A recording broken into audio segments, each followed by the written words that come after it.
It's Mylz. Tr3bel. It's the Make It Make Sense podcast. Yay. Tr3bel, how are you? I'm good, brother. I can't complain. How about yourself, man? I'm doing good. I'm proud that we released our channel. But yeah, by the way, if you're watching this, you found our channel, and we're so happy that you followed us from my Mylz Media to this channel. So we're going to try to keep giving you good content and keep this thing going. And we just appreciate all the support. Yeah, man. Just keeping it seamless, keeping it to where everything is pretty much in one location. Y'all can just come find anything related to us in this podcast, this whole media verse that we getting into. We're going to be bringing y'all a lot, man. It's going to be real cool. Yep, absolutely.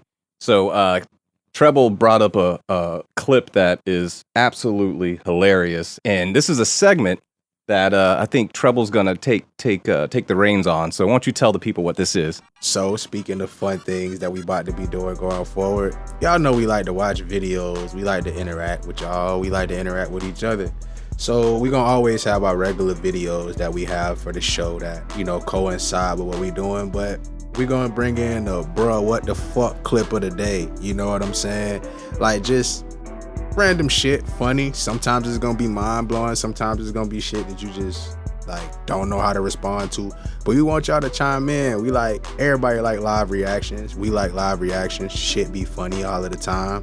So today, it ain't really a bruh what the fuck clip of the day if you know what happened, but it's still something funny we like to rehash every now and again, especially as athletes.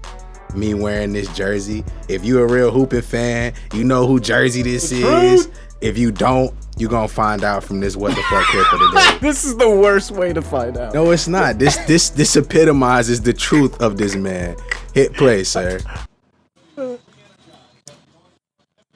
If you have not seen this, I don't know if, you know, it's some young people who might watch the show. Oh no.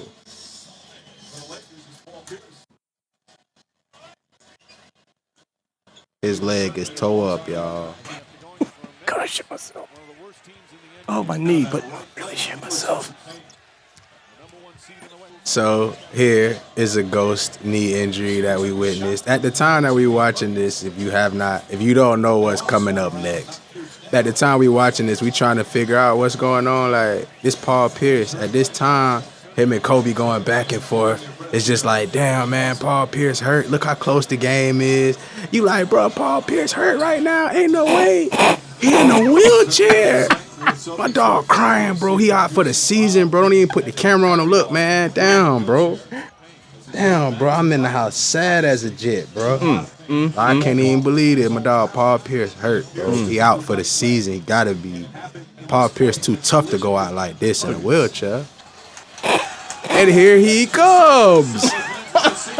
Here he comes. Now, can you go back 1 second? I want to note something. I want y'all to see the joy. Just look at the joy on his face when he comes back out of this locker room. Just pause that right there.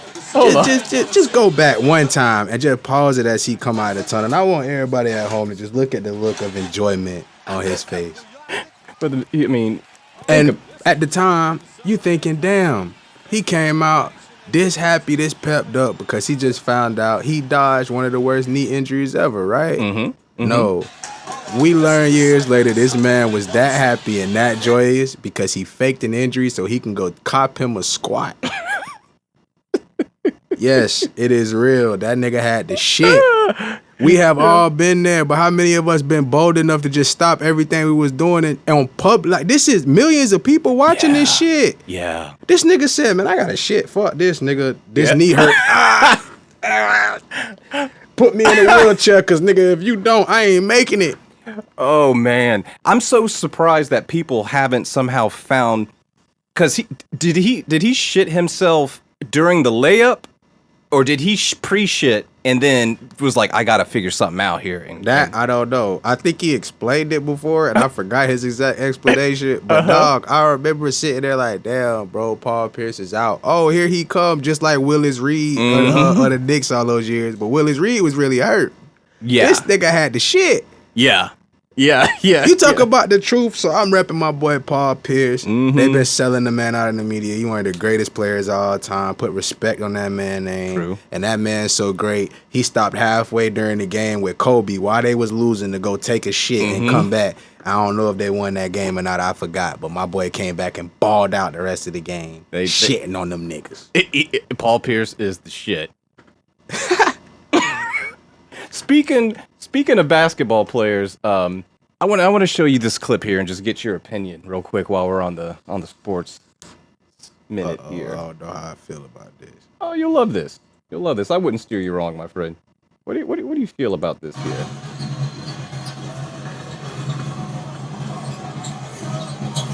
Here's your boy. Just being human. Deflected by James. And an offensive foul called on Jokic. Spilled the drink on him. A complete embellishment by James to draw the loose ball foul. Okay, I just want to ask you, do you think he has like that? Do you think he has like that water resistant coating like on iPhones? Just hypothetically. Man. Hey man, I don't even know where that question coming from. Everybody knows. How dare he ask me a question that implies something might be special about LeBron outside of his skills? He's the king. His hairline's special. Everything about him is special. See, you threw the hairline in there. LeBron gonna beat your ass. You keep talking about his hairline. You can say anything else about his allegiances. I feel like you can sell LeBron out. I've seen him go back and forth with fans. But about his hair? No, like in general though. General, like. But I'm pretty sure he let a lot of shit slide. But if you say something about that hairline, that nigga gonna turn around. Fuck you just say? I see one clip of him telling the fan was selling him out hard. He said, "Hey, is that your bitch? Is that your bitch right there?" What? Yeah, like LeBron get with their ass. He like, that's your bitch right there? Yeah. Look who she looking at. Mm-hmm. She watching me, not you. He's not wrong. He not. Not wrong. Homie was sad. Put the camera right down. Did the video pan down like right to his thigh? So really bringing that up because of the whole flopping thing. So how do you feel about flopping? Like people hate it, old heads hate it. I think it's kind of annoying, but it is a strategy that tends to work. Do you think it's how do you feel about flopping? There is a fine line between flopping and selling a call.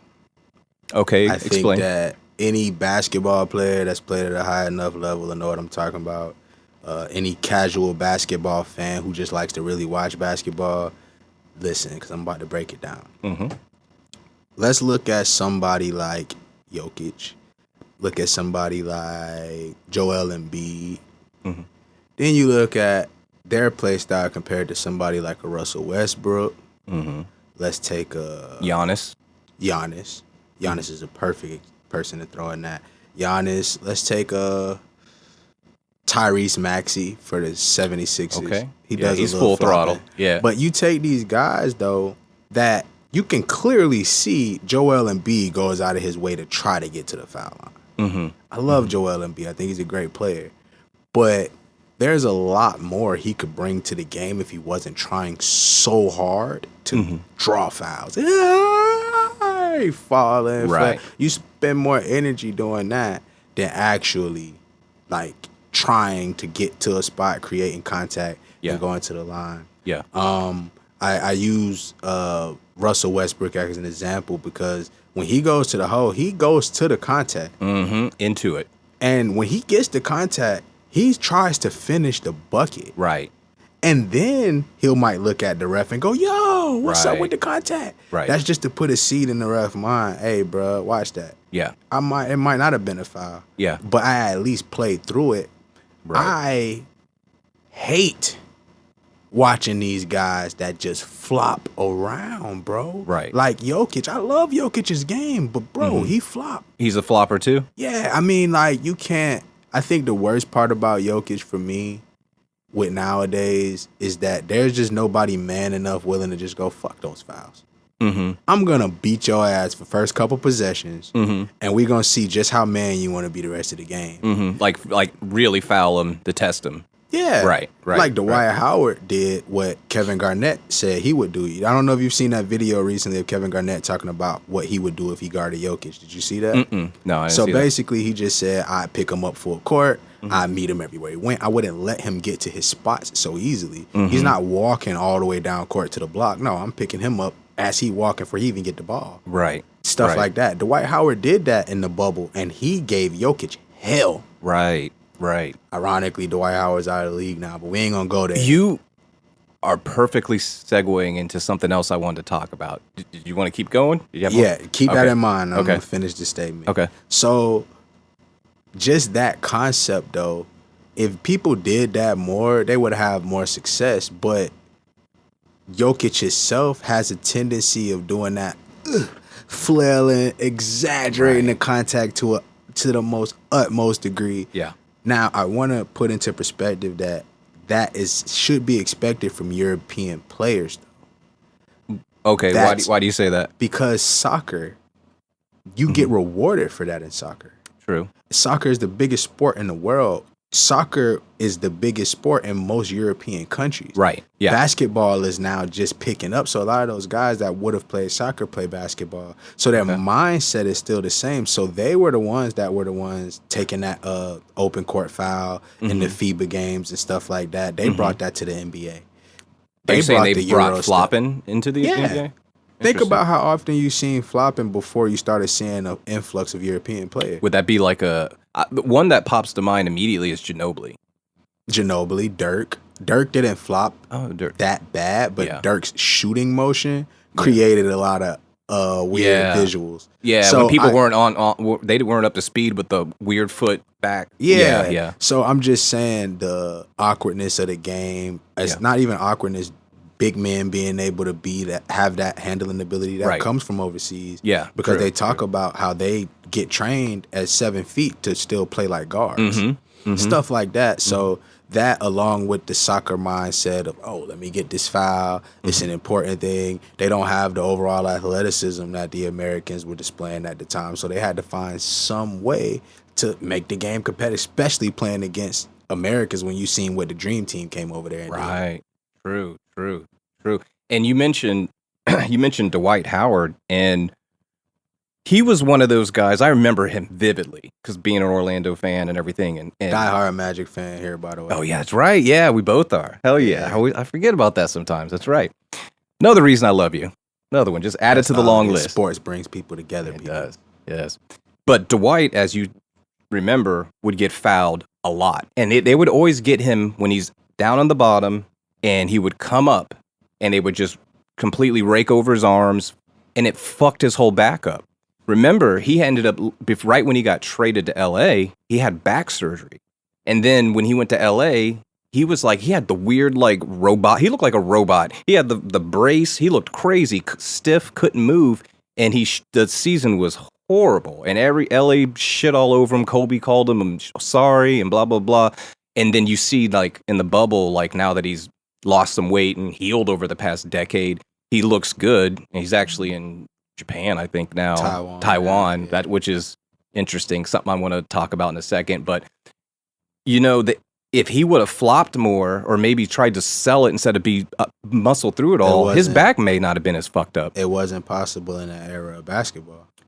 But none of the other guys, look Ewing, at Shaq, LeBron, who you segued this kind of flopping conversation into. Look at LeBron during that era. He didn't hit the ground as much as he does now. Right. You don't think it hurts him at 38 hitting the ground much more, but it's the idea that the ref the game different. Right. You have a higher probability of them making that call now, so people go for it. Even though they threw the so-called anti-flopping rule in there for 1 year. And what was that exactly? If you got caught flopping, basically they could fine you. But it's just so hard to define that. Right. It just didn't work. Yeah. And then real quick on Dwight too, him being in Taiwan and playing and actually flourishing, living his best life. How do you feel about that?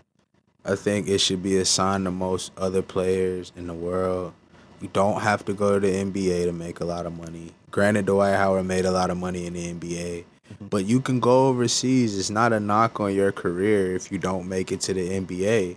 Look at what Gilbert Arenas has said recently about the NBA politics. It's not about talent most of the time. He talked about being on teams where there's a guy making $400,000 a year on the bench, busting a starter's ass every day in practice. But because they invested so much money in a guy that's the starter, they're going to have to get their money worth somehow. Al Harrington backed that up and said, I was on the team where the coach told that guy on the bench who was busting the starter's ass, he need to chill out. That could be very stressful. I've experienced that myself on basketball teams. It's stressful. DeMar DeRozan talked about the depression of being in the NBA, stuff like that. I think Dwight Howard is just saying, man, damn, I'm a superstar over here. Yeah. Everybody loves me. I'm in commercials. I'm still getting paid. I got my own whatever. The money in Taiwan probably, I don't know how it translates, but I'm pretty sure American dollar is worth a lot more than one of their dollars. It better be, because that boy loves having kids. Yeah. But, hey, at the 10, you don't got to pay child support no more. Huh? Yeah. What? That's a law. If you have over 10 kids, I'm not trying to push this and say everybody go out here and have 10 kids. Need to take care of them kids. Let's keep that out there. But if you have over 10 kids, you don't have to pay child support anymore. That's why Nick Cannon just did what he did. Make sure he had like 11 or 12. That was his motivation? I'm pretty sure he said it. Don't quote me on him saying it. But I just read an article where somebody was talking about Nick Cannon being totally aware of that. What a bizarre law. That's not talk about bizarre laws, bro. There's a law that says in Florida that says you shouldn't molest the SkunkApe. I mean, you probably shouldn't, though, right? But who sat down at a... If you don't know what a SkunkApe is, it is the theoretical southern version of a Sasquatch. Yeah. And this is the supposed, definition of what this creature is. I can't say if it really exists or not. Who broke that law? Who's the man or woman that broke that law? Who was the person before it even became a law? Like, how did it had to happen multiple times to where it's like, yo, look at these little half SkunkApe human niggas running around this shit. The fuck? Well, I ain't gonna say niggas because I don't think the niggas was fucking up SkunkApe. They're like, man, shit. Hell no. No, it was white. I ain't gonna go there. We're not gonna be divisive on this show. We know. We're not gonna be divisive. So speaking of tragic, there is a conversation we were having about the tragic side of the music industry. And you were explaining some scenarios that were really sad, but needs to be told and needs to be understood. And and correct me, because I'll probably be wrong on the facts, but I believe we were talking about, should I say the producer? Oh, you can bring it up. Yeah, okay, so we were talking about Future, and who was the other artist? Well, we were mostly talking about Metro Boomin. Oh, well, he's the producer. He's tied to Future. Yeah. Anybody who know we talking about know. Right. Metro. Yeah, so... Boomin wants some more, nigga. and I was saying how I respect and love this guy because he's essentially, from what I gathered, he's a bedroom producer, or was, probably not anymore, but he was, and he just made great beats. And you said, unfortunately, he took a turn and started getting into some darker side of stuff and paid the most tragic penalty you can be given. So yeah, do you mind unpacking that a little bit? So basically, we were just talking about the unfortunate reality that most celebrities, especially in the music industry, are forced to take the oath, and in the process, there's things that come with it. It's a hard topic because for me, I love music, bro. I love hip hop. I love a lot of the music that these cats make. That's really how we got on this subject, because I was talking about how I actually bump Future. Because you was talking about how, I don't listen to a certain time. I'm like, actually, I do. He only listens to 45s of jazz.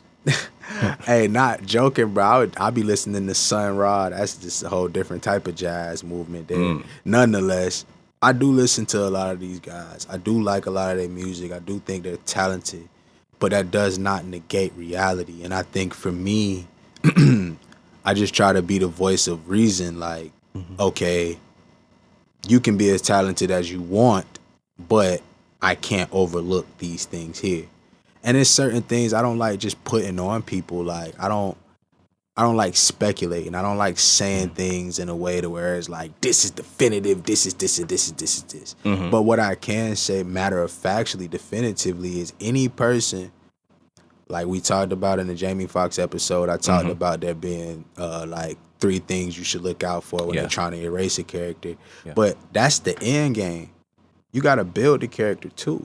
There's levels to building characters. There's rituals and everything that people go through in order to reach these levels of high success.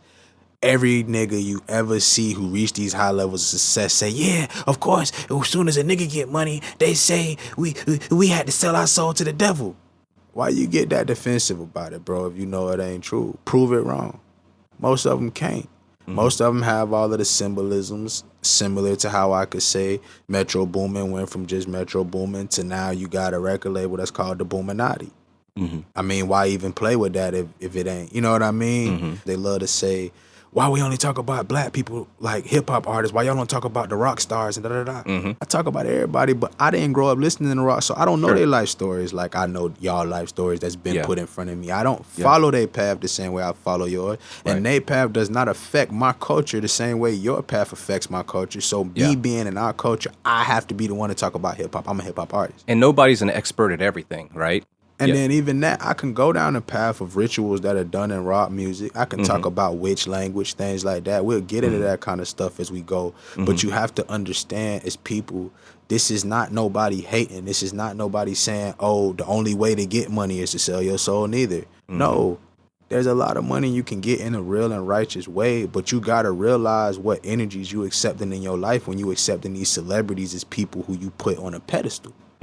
This is the reason Childish Gambino made that show Swarm that he just came out with. Oh, I didn't know that. The show is loosely based on a Beehive, a Beyonce fan, being so obsessed with her that she basically loses her crap and becomes a serial killer. Oh. So this is what the show is loosely based on, but the characters in the show isn't Beyonce, and it's based on that concept. Beyonce took super offense to the show. Oh, did she? But if he's not saying your name, Beyonce, why you feel some type of way? Did he about have anybody in her likeness in the show? The lady who's the main artist in the show doesn't look like Beyonce. Oh, okay. Interesting. So the thing that really was shocking is going back to Boom is that what happened to him once he started dabbling in these types of things. It happens to everybody. It's a part, like there's not one major artist in recent time that you can see show you the signs that they show you about them being tied in, and they don't lose very, very, very, very, very close people to them. That sucks. I'm not saying these people don't feel that. I'm not saying it don't hurt these people's soul at all, but these people might not fully understand what they're signing up to, but a lot of them do. I just watched a video of A$AP Rocky say, yeah, man, it's just unfortunate. Every time I go to put out an album, somebody close to me die. Nigga, I ain't dropping no more albums. Why then, though, do you A$AP Rocky, who's now tied to Rihanna, who y'all all just think this is the greatest thing in the world, which you are entitled to. I'm not telling you to hate these people. I'm not telling you to never support these people again. I'm not saying that. Nigga, I listened to A$AP Rocky at a point. Like, I still think I think he's a much more talented rapper than he gets credit for. I know how to be honest about what I don't fuck with and still give credit to what is good. Sure. But at the same time, I can't deny when I see a music video, and the name of the music video slipped my mind right now, but I can't deny when I see a music video of you, A$AP Rocky, standing in the middle of a salt circle, that's a pentagram, and it's all salt, and you got candles all around you, and you reading out of a spell book with all your homies. Why is this in y'all music videos and y'all not in none of this? Now, I have never once in my life decided I want to shoot a music video and this is the fucking content I want in it. You know why? Because that ain't no shit I'm on. Right. If you're on it, you own it. That ain't nothing you dabble in unless you dabbling in it fully in that moment. Now, I know people who fucked around with that kind of stuff and left it alone. But when you're in it, you're still in it in that moment. You're not half-stepping in that shit. You get what I'm saying? I do. And like, so this to me seems like a cautionary tale, and you didn't fully explain it. You just told me tragic things happened to what's his name, Boom, his family, Metro Boomin. Metro Boomin family. A lot of his family. Like I ain't gonna go into super detail about that. All I know is generally the same thing that happened to Jennifer Hudson. Your whole family dies in a very odd. I won't say odd, but in a very tragic way. Okay. It's very tragic. It's very unfortunate. It is. So tell me this, if you can, then I don't want to know the details about how they died, blah blah blah. But why does that happen? What's the game for them to be taking out? Is this to make him break the guy? What's going on there? What game is being played? All right, this is where it get a little dicey when you explain the information, because that's a really good question. That's why we're here, to make it make sense. People need to understand the why. Yes. Because it sounds so crazy, like you say. It's almost like, what the is the purpose? What can anybody get out of this? So first off, when you're dealing with the other side, I want to be very clear. I'm not very keen on saying you playing with the devil. You're playing with a bunch of spirits. You feel what I'm saying? It's a bunch of spirits with a bunch of different powers in this world, good and bad. You got all kinds of nasty, filthy spirits. But one spirit in particular is tied to making a deal with the devil, and that is, I give you the riches of the world in exchange for your soul. People say this is so crazy. This is just, where do you get this idea? It's in the Bible, my boy. When Jesus was on his 40 night fast, I think it was like the 38th, 39th night, he was towards the end and he was hungry as hell. And that's when the devil crept up. But he didn't just creep, he just popped up in the middle of the woods. Right. And he told Jesus to his face, bruh, you know I got the power to give you anything on this planet. Yep, it's true. And Jesus didn't deny it. He didn't say, no, you don't. He said, I'm not going to be tempted, Satan, get behind me. Because the more I look at you, the more I'm going to be tempted to do this, because I know you have that power in this realm. It was given to you. Yep. So let's stop the cap. That side got power, but it only has power if you give it. It can affect you if you fighting against it. If you on the side of light, it's going to fight hard. It's much harder for you to walk a path of light than it is a path of dark. You're going to go through hell, though, the closer you get to the end of your path of darkness. If y'all want to look up something, it's called the Faustian Bargain. That's your study for tonight. Look that up. Then you got all of the history of Faustian Bargains, where basically a Faustian Bargain is the, I forget the guy's first name, but his last name was Faust. He was an old ruler, and he's the first person on document to say, I sold my soul to the devil in exchange for my riches. This is where the idea of the Faustian Bargain. I've actually heard of that term, the Faustian Bargain. I never looked into what it was, though. Yes, this is where the term comes from. You can do your research. Sorry, I wasn't more informed on the names and could give you the exact dates and stuff, but you can, you know.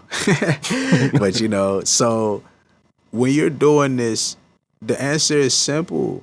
You are willing to do whatever it takes to get to where you're going. People don't always want to make these crazy sacrifices, but don't think for 1 second some of these people actually give a fuck about making the sacrifices. In our mind, we're like, who could give up close members to their family? And I want to be clear, I'm not necessarily saying that's exactly what happened with Metro Boomin. I can't make that call, but what I can say is after something like that happens, you then come out with Boominati. I just does not fucking, I don't get it. We're not saying any of this is fact, but this is just a question I'm asking is, do some people out there think that this is like a sacrificial thing that these artists give their family to? Have you heard people say that before? Yeah, I've witnessed people say that they've gotten offered a chance to sacrifice a family member or themselves. The Island Boys, who just had that random pop up out of nowhere. Oh, dude, they're like I love their song. Damn, I tried not to laugh. So one of the Island Boys, though, goes on live and says, yeah, man, I'm scared, y'all. I ain't know what I was signing up for, but I know now. And they asked me to give my family or one of my closest or me. I said, y'all got to take me. Y'all got to take me. Y'all can't take none of my people. And they said, okay. I don't know what finna happen. Wow. Do you think they made them do their faces like that and shit too? Hell yeah, they said it. He said, he said in the same live, you think I got all these tats on my face because I wanted to? That makes me feel a little bit better about it, because, man, that's scary to think if that was I'm going to put something in your head real quick. Is it not alarming to you that all these rappers wear all of these chains 24/7? Didn't our ancestors fight so hard to take the chains off? Think about that parallel. Name one black person that owned a major record label, and then you correlate how many black people own these jewelry stores that they go spend all of their jewelry at. Oh, and we did unpack this, but it was left on the cutting room floor in the Bill Gates episode. I was going to say we talked about this, but it was kind of left off. A lot of this stuff we talk about, we unpacked a little bit more, but either for time or just because, we're trying to tread lightly. But eventually it'll all come out. Yeah. What was I saying? Can you remind me? Because I wanted to. Yeah. What were you saying? So I was asked you if certain people, have you heard people say? Nah. The last thing you just said that Island I kind of Boys? touched on. I love the Island Boys song. Moving on, back to what we were saying. Back to the just the. Don't dismiss me, man. of why this happens. So basically, you are dealing with spiritual realm stuff. Right. So you cannot, in the realm of spirituality, get what you are trying to get without giving something. That's what we were talking about. So, I go, why would someone do that? And you're like, they Right. have to give. Island Boy wanted to give himself. Yeah. So blood is a very, very, very, very important thing. This is why throughout history, bloodlines have always mattered to people. This is why blood has always been a constant thing. This is why in any ritual you see, especially dark ritual, you go back through the Bible, most rituals that they were offering to God in the Old Testament had a lot to do with blood. They were killing animals and stuff like that. Yeah, a lot of sacrifice, a lot of cattle. Because blood is life force, life energy. Blood has plasma in it. Blood has your DNA. You know what I mean? Yeah. Blood has everything that can make you. You can take a drop of blood and put it in a certain system, and it can tell you everything about your body. It'll tell you if your heart working right, your liver working right, just from a drop of your blood. You get what I'm saying? So blood is powerful. Blood is an extremely powerful thing. When someone is stressed, their blood, there's a enzyme, a chemical, for lack of better words, that gets released to your blood called cortisol. And that's what creates the depression feeling and the dragged down feeling and stuff like that. You start, I pause for a second because this is a very... Take your time. It's the word is very flagged, but I'm going to just say it. Adrenochrome. Say it in well, all right, yeah. When you start understanding the idea of the adrenochrome harvesting idea. I kind of talked over the first, you know what? Here we go. If it get cut and put in later. Nonetheless, I ain't cutting shit. We raw. Nonetheless, when you start studying that kind of shit, you want to think it's a game. Look at what Chris Brown has said about, not Chris Brown, oh my God, Orlando Brown. Chris Brown ain't say shit about it. Don't y'all go get on Chris Brown head. Jesus Christ. Chris Brown ain't say nothing, y'all. You saw him beat Usher's ass. He'll come in here and dance all over us. No, it ain't Chris Brown. I'm not worried about him being mad at me. I hope they don't get mad thinking Chris Brown said some shit he shouldn't have. Chris Brown ain't said. Orlando Brown talked about it to a degree. I thought his name was Orlando Bloom. No, Orlando Brown. Who's Orlando Bloom? The white dude from Pirates of the Caribbean. Oh, okay, go ahead. Sorry. I got the Orlando part. Go ahead. Orlando Bloom, the fuck. I still don't even know if that's correct. I'm just believing that that's a white guy from Pirates. I really don't know if that's true. In the comments, is Orlando Bloom the black guy or the white guy? Let me know. Bro. If you agree with me, I'll give you a prize. Watch Pirates of the Caribbean. I'm not even going to sidetrack, bro. You suck. Remember what I said about Star Trek? I don't know either of those videos. You just called them video. You know what? Y'all see, this nigga live in his own world, y'all. I really do. But that's my boy, though. I ain't gonna never switch out on my dog. Yeah. Back to the topic, though. Yes. So, when you start understanding the power of blood, the Bible talks about blood a lot. Everything is about blood. If you are willing to sacrifice blood of someone you love, you are willing to do what is necessary to make it to the levels. What if, man. Hold on, but look at this. Look at this other thing. What if you're not willing to sacrifice the blood, but the blood is you already signed the deal? Now it has to happen. You don't want it to happen. What if you don't want it, but you already signed the deal? And you got to watch it happen anyway. What you going to do? Run to the people and say, hey, this is what happened? Yeah. Hell no. Wow. And is that, so that's kind of the theory of what's happening with these people say with a lot of celebrities. I mean, Yeah. look around. It's not one celebrity in the last 5 years, major celebrity that's popped up in the hip hop industry game that has made it to mainstream levels to where you hearing about them every day, and they did not lose a family member right before an album dropped. Now, I'm gonna tell you a little deep dive real quick, and we can move on a little further into this concept of Hollywood rituals and tie a knot on it, because this shit is real, man. And I'm tired of people dancing around. I'm tired of people playing. I go through spiritual warfare every day because I talk about this shit, bro. I don't have more than 300, 400, 500 people listening to me, but it's not about that. It's about the 3 or 4 people who hear the shit clearly.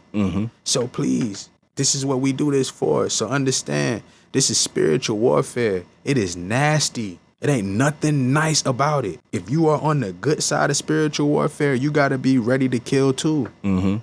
It's not no in between. And when I say ready to kill, it's not necessarily just in a physical format.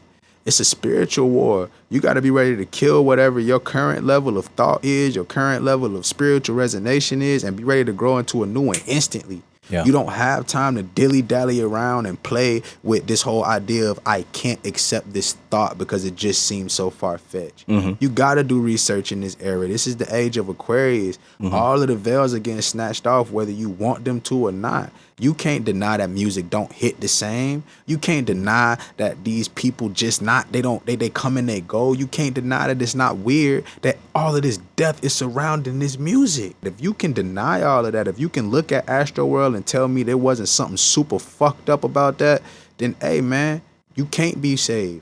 Everybody won't be saved. It's not my goal to save everybody. I'm gonna tell you now, I don't give a good goddamn if you believe what I'm saying. Do your research and prove it wrong. But for the people who care, the people who want information, understand someone like me, someone like a lot of other people I know, signing a record deal ain't on the table because of what tends to come with it. Right. This isn't because I hate record deals or I hate everyone in these industries. No.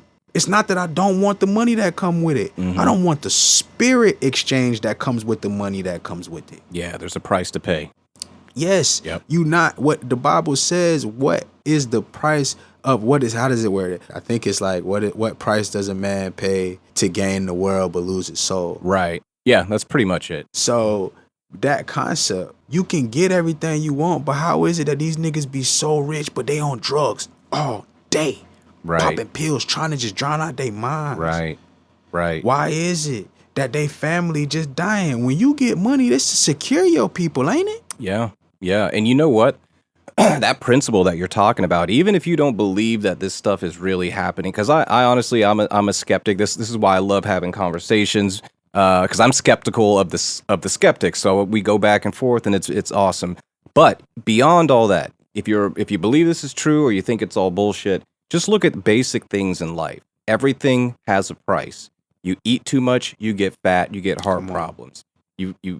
Anything, you can look at almost anything in that you experience and go through.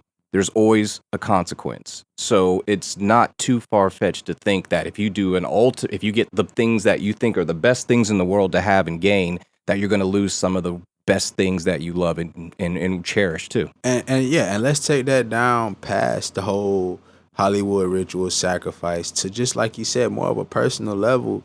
Sacrifice is inevitable. Some levels of sacrifice that we talking about on that level is pretty extreme. But understand that you cannot give without taking. You cannot take without giving if you actually want a balanced outcome. I go through shit every day that will blow your mind if I were to talk about it. My boy go through shit every day that be like, there's no way these people deal with this shit and go do this show. It's people I know that's doing regular jobs every day that, bruh, I know what they're going through in their personal life. And I be like, nigga, I don't even know how you woke up this morning. Yeah. 100%. You know what I'm saying? So there's going to always be that. And that's just one of Newton's laws. Like, for every action, there's always going to be an equal or opposite reaction. Yep. And that's just a natural, universal law that it will always be the case. So, and it was even a law, if we go and we'll wrap this episode up, but beyond the Bible, if you believe in Thoth and everything that's dated allegedly way before the Bible, it's explained in there as well. So, I mean, this isn't new philosophies that people are thinking up and creating. This has been in the fabric of our existence long before us, and it will be long after and forever. Yes, it's ingrained in our spirit and our DNA because there's truth to it. The reason people cling to the show, that like the show, is because even if they can't prove it themselves or not, there's just a certain level of truth you can feel in the words. It's just a certain level of reality you can feel. It's just, you can tell it's genuine, and those are the type of people I cling to as well outside of what I do. I love anybody who you can just tie that truth. You can feel that string of reality that's tied to their spirit. And that's really ultimately what we all trying to establish every day in this podcast. And everything else we're doing is just one small way we trying to do it. 100%. I think we're doing a good job so far. Hey, man, I agree. Hell yeah. All right. Till next time. Yeah.